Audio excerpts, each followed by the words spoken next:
சென்னையில் பழைய BMW காரை வாங்க வருவதாக கூறி டெஸ்ட் டிரைவ் கேட்டு டிரைவரை மிரட்டி காரை பிரித்து சென்ற 4 பேர் அடங்கிய கும்பலை தனிப்படை போலீசார் மடக்கி பிடித்துள்ளனர்.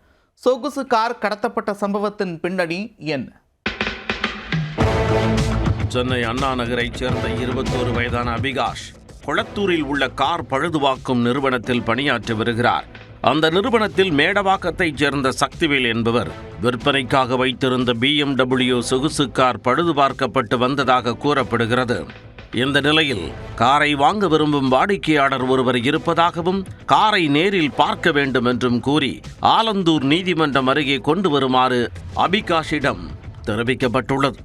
அதன் பெயரில் BMW காரை எடுத்துக்கொண்டு நங்கநல்லூர் மெட்ரோ ரயில் நிலையம் அருகே அபிகாஷ் என்றபொழுது அங்கு காத்திருந்த 4 பேர் திடீரென காரை வழிமறித்துள்ளனர். பின்னர் அபிகாஷை காரில் இருந்து வலுக்கட்டாயமாக இறக்கிவிட்டு BMW சொகுசு காரை மிரட்டி பறித்து கொண்டு அங்கிருந்து தப்பிச் சென்றதாக கூறப்படுகிறது.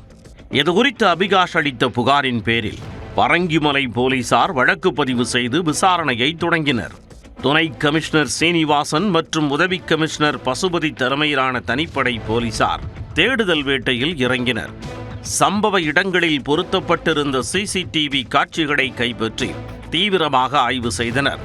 விசாரணையில் மாங்காடு காட்டுப்பாக்கத்தைச் சேர்ந்த பழைய கார் வியாபாரி கார்த்திக் தனது நண்பர்களான நந்தம்பாக்கத்தைச் சேர்ந்த சங்கர், பரங்கிமலை பிரசாத் மற்றும் ராமச்சந்திரன் ஆகியோருடன் இணைந்து இந்த சம்பவத்தில் ஈடுபட்டது தெரிய வந்தது. கார்த்திக் தவிர மற்ற மூவரும் VCK மற்றும் பாஜகவில் கட்சி பொறுப்பு வகிப்பவர்கள் என்பது தெரிய வந்துள்ளது. இதையடுத்து 4 பேரையும் போலீசார் கைது செய்ததுடன் பறிக்கப்பட்ட BMW சொகுசு கார் மற்றும் மற்றொரு காரையும் பறிமுதல் செய்தனர். போலீசார் நடத்திய விசாரணையில் BMW காரின் உரிமையாளரான சக்திவேல் தன்னிடம் 5 லட்சம் ரூபாய் பணம் தர வேண்டியிருந்ததாக கார்த்திக் தெரிவித்ததாக கூறப்படுகிறது.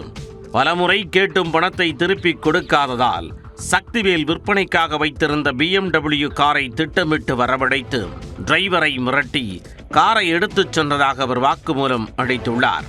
பணம் வாங்குவதற்காக திட்டமிட்டு சொகுசு காரை பறித்தார்களா அல்லது வேறு ஏதேனும் பின்னணி உள்ளதா?